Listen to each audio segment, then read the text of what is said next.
Alors que la paix mondiale est menacée du fait de la guerre en cours au Moyen-Orient, alors que les économies des pays occidentaux, européens principalement, risquent une sécession très grave du fait du blocage du détroit d'Ormuz, alors que cette même guerre a causé déjà des milliers de morts et contraint presque 1 million de personnes à l'exil, voici le Parlement européen, pourtant directement interpellé par ces graves événements et le drame humanitaire qu'ils vont inéluctablement engendrer. Voici donc l'Union européenne qui considère que l'urgence internationale actuelle et le péril qui menace la planète se trouve plutôt au Niger, que ce serait plutôt la situation dans laquelle se trouve l'ex-président Mohamed Bazoum et son épouse qui menacerait la sécurité en Afrique et celle de l'humanité tout entière. Allez-y donc comprendre. Mais il y a une explication toute simple à ce stratagème.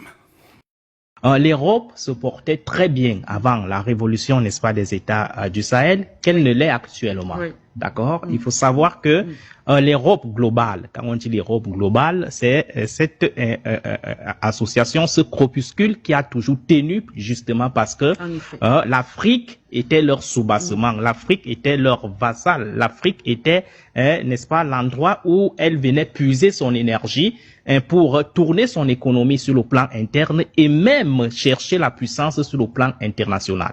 Ça, ce n'est pas un secret. Donc, c'est comme ça que ça a toujours fonctionné. Sauf qu'aujourd'hui, avec le nouveau management qui s'est installé au niveau du Niger en association avec ces États, n'est-ce pas, du Sahel, à savoir le Mali, le Burkina Faso, il y a eu, n'est-ce pas, un renversement de paradigme qui affecte économiquement l'Europe, qui met l'Europe en syncope, qui met l'Europe dans une situation difficilement acceptable aujourd'hui.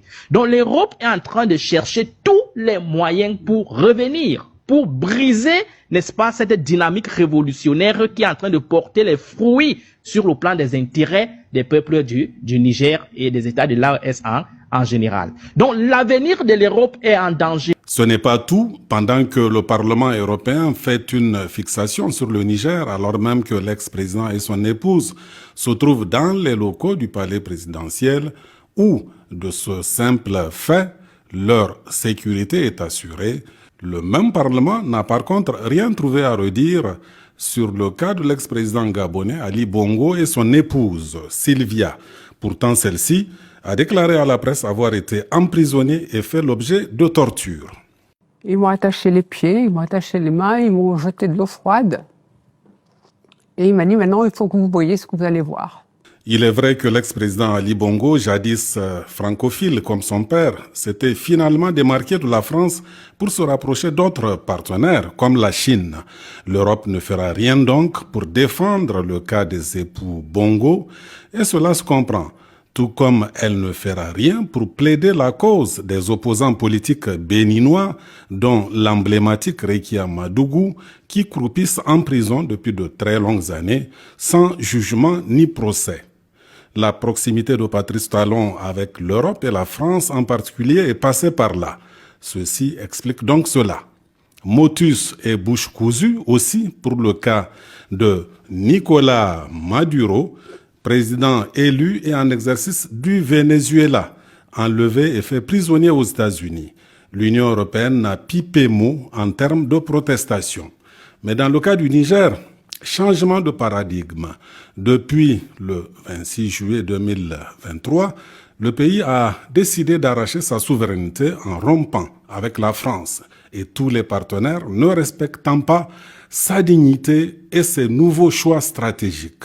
Ce qui, évidemment, va mettre en boule ces derniers qui ont juré de faire rendre gorge aux nouvelles autorités nigériennes pour leur effronterie.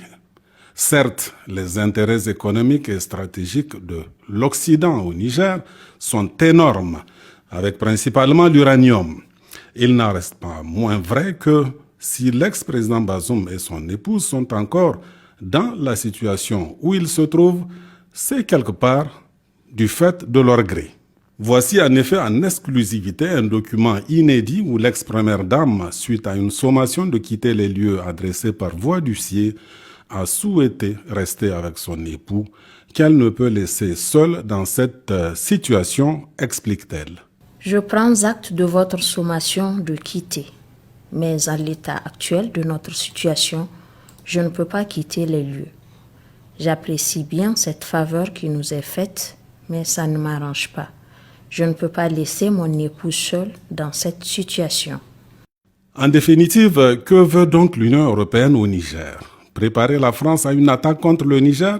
Une chose est sûre, l'Union européenne ne fait rien pour créer les conditions d'une paix durable au Niger. Souvenons-nous de EUCAP Sahel Niger, outil de l'Union européenne censé fournir conseils et formations à nos FDS, mais qui dissimulait à peine ses véritables intentions. À travers cette enseigne, trouvée dans ses locaux lors d'une descente de gendarmerie en 2024, la paix, on peut l'éviter, une enseigne écrite des propres mains des membres de la mission et qui fait froid dans le dos. Cette découverte macabre, ajoutée aux attaques régulières de groupes armés dont fait l'objet le Niger, indique clairement que l'Union européenne et son Parlement pourraient bien devenir, si l'on y prend garde, le cheval de Troie de la France au Niger.